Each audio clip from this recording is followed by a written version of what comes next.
뉴스의 진수를 보여주는 인터뷰. 뉴 진수. 뉴스의 진수를 보여주는 인터뷰 뉴진수.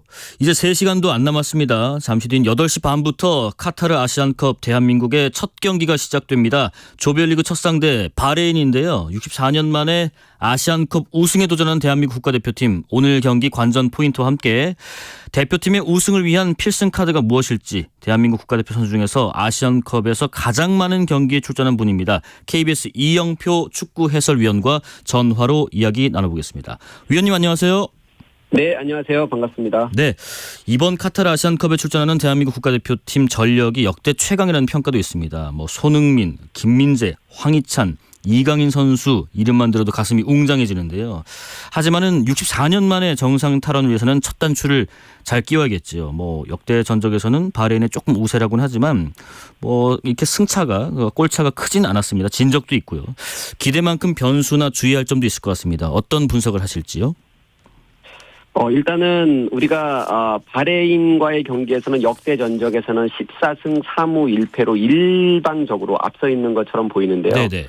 사실 우리가 이 바레인을 아시안컵에서 지금까지 3번 만났는데 우리가 2승 1패를 했습니다. 2승 1패. 그리고 우리가 2승을 했을 때 점수가 다 2대 1이었거든요. 한 골 차이. 그러니까 한 골 차의 승부였기 때문에 기본적으로 저는 우리 선수들의 능력을 발휘하면 바레인을 이기는 것에서는 큰 문제가 없지만, 네. 그래도 바레인은 역대 우리 대한민국과의 경기에서 항상 우리를 힘들게 했다라는 얘기를 꼭 해주고 싶습니다. 이제 전력에서는 역대는 우세지만 한 골차 승부를 했거나 아니면 진 적도 있다, 아시안컵에서. 그래서 유의해야 된다 하셨고, 또 하나가 지금 부상 선수들이 좀 걱정인데요. 이재성 선수 타박상, 황희찬 선수와 김진 선수도 각각 엉덩이 또 종아리 쪽이 불편하다고 하던데, 어떻게 좀 확인되셨나요? 선수단 상태는 어떻고 또 부상 공백은 누가 메울 수 있을지 궁금합니다.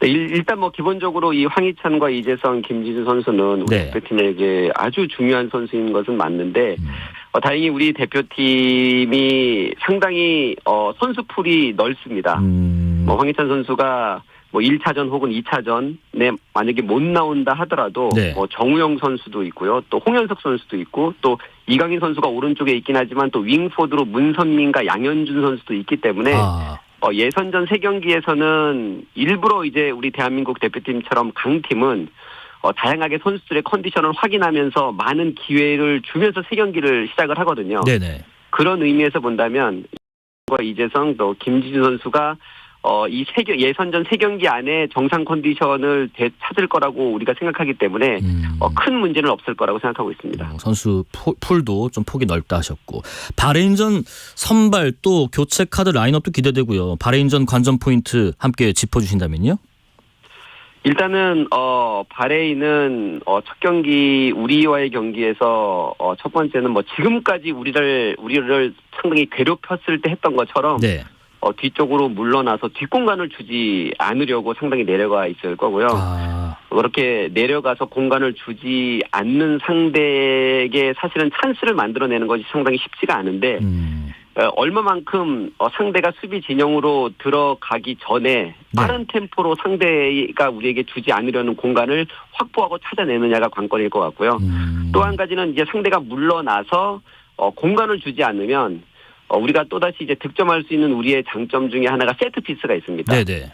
사이드에서 돌파를 해서 파울을 얻어내든 또 크로스를 통해서 상대 맞고 코너킥이 됐을 때 우리가 상당히 김민재라든가 정승현 또 김영권 이 높이 있는 선수들이 있고, 또 아주 그 양질의 이 크로스를 제공해 줄 수 있는 손흥민이라든가 이강인 또 이재성 황인범 이런 선수들이 아주 킥이 좋기 때문에 세트피스를 통해서 또 상당히 좋은 득점을 노려볼 만합니다. 뒷공간을 좀 신속하게 노리는 방법 하나, 또 이제 약속된 플레이 세트피스를 노려보면 하나. 혹시 위원님 몇 대 몇 정도 예상하시나요? 경기가 상당히 기본적으로 이번 대회에서 강팀이라고 평가받는 호주, 이란, 일본이 첫 경기에서 다 승리를 가져갔습니다. 뭐 카타르도 마찬가지고요.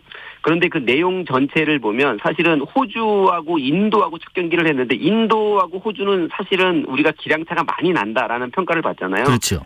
그럼에도 불구하고 인도와 호주의 전반전이 0대 0이었고 호주가 2대 0으로 이기긴 했지만 그 두 골이 후반전에 나왔습니다. 네네. 그리고 일본도 베트남을 4대 2로 이기긴 했는데 네. 사실 뭐 일본은 우리 대한민국과 함께 우승 후보 중에 한 팀이라고 평가받는 이번 대회에서 네. 그런 팀임에도 불구하고 일본이 첫 골을 넣은 이후에 베트남에게 두 골을 먹으면서 역탄때 역전을 당하면서 경기가 진행적도 있었거든요. 맞습니다. 그래서 사실은 스코어를 예상하는 거는 큰 의미가 없지만 네. 저는 뭐 우리 선수들이 우리의 능력을 발휘하기만 하면 충분히 이길 수 있다고 생각하고요. 또 한 가지 이제 제가 말씀드리고 싶은 것은 네네. 우리가 이제 월드컵에서 뭐 세계 최강이라고 평가받는 뭐 독일도 이기고 또 포르투갈도 이기고 이러지만 그래서 우리가 세계 축구와의 간격이 점점 줄어들고 있는 것도 사실이지만 네. 동시에 우리가 예전에 쉽게 이겼던 동남아 팀 또 이제 중동 팀하고 우리의 거리도 간격도 좁아지고 있다라는 것을 좀 생각하면서 경기를 보면 좀 좋을 것 같습니다.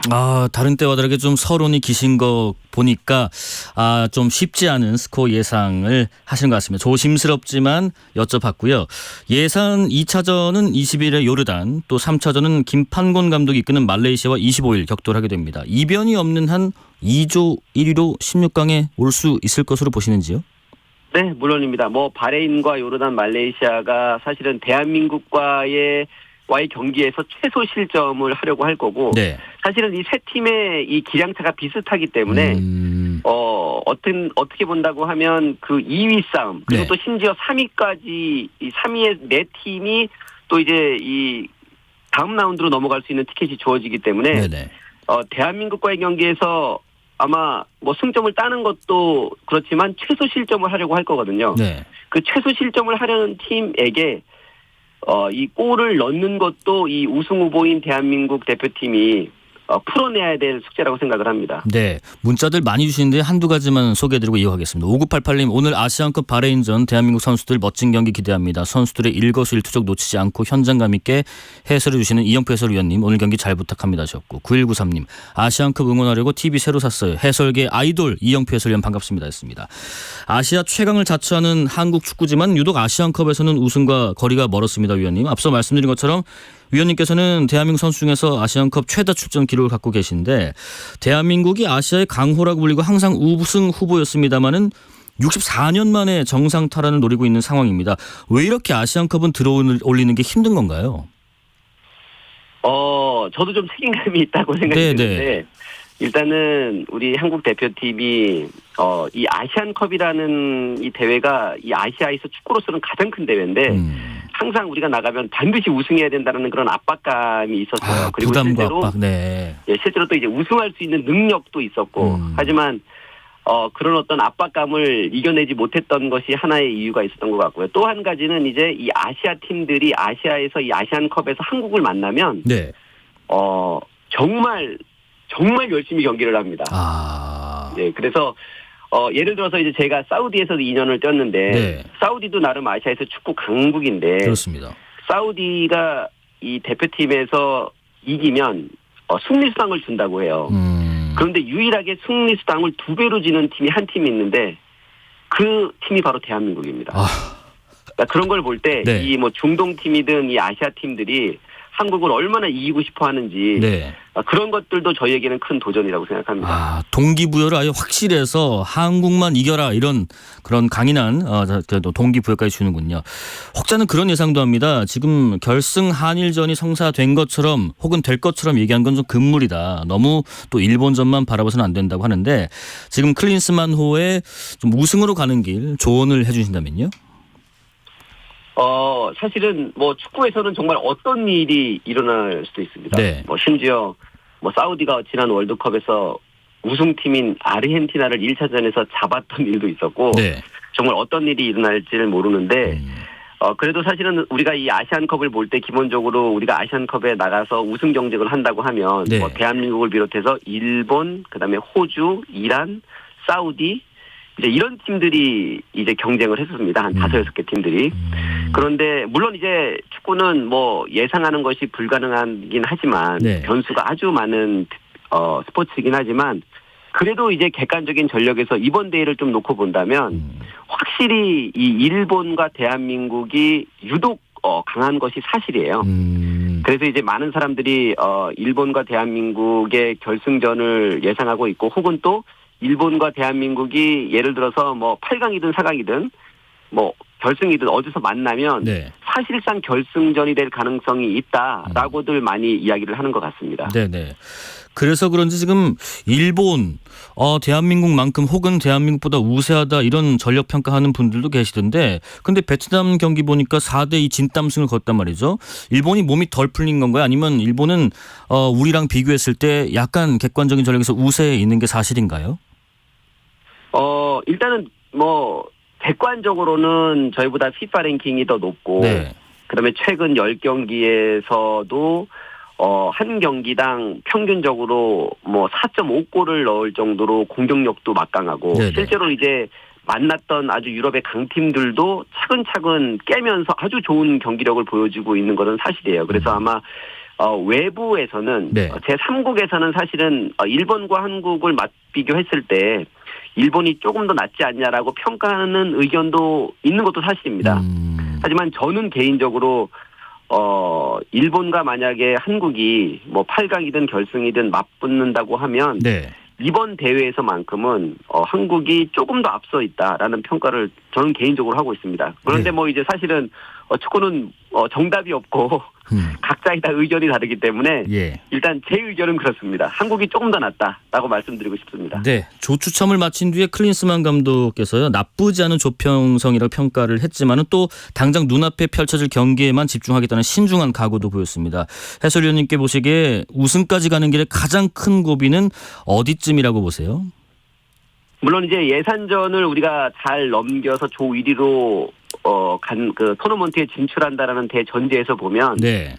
8강쯤에서 우리가 이제 만날 것으로 예상되는 이란이 있는데 우리가 뭐 결승에서 일본을 만나는 것도 중요하지만 사실은 뭐 16강이 있어야 8강이 있고 또 8강이 있어야 4강과 결승전이 있는 거거든요. 그렇습니다. 그래서 한 경기 한 경기가 정말 결승전처럼 중요할 수밖에 없는데 그래도 만약에 우리가 중간에 이란을 만나게 된다면 사실 이란은 우리 대한민국에게 원한이 좀 많은 팀입니다.